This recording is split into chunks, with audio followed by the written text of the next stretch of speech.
So in order to solve this problem, we need to first make a key observation. Imagine that we have a block here that's suspended by 4 springs. Now we know that in order to calculate the net force on this block, we have to add up all of the forces contributed by each of these springs, which is just going to be 4 times the contribution of 1 spring. But it also turns out that we can actually imagine all 4 of these springs being replaced by just one single spring with a spring constant of 4K. So it turns out that springs, when put in parallel like this, you can just add up their spring constants and treat it as one common spring, which is a pretty nifty trick. So now that we know this fact, we can actually just imagine all 4 of these springs on the bottom of the car as just being one big spring with spring constant 4K. And now we're ready to solve for the period of oscillation.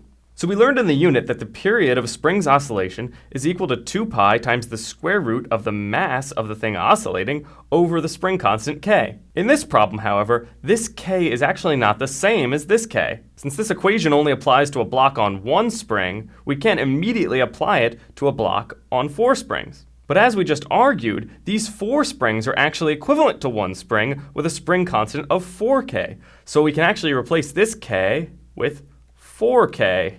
And now we can use this equation.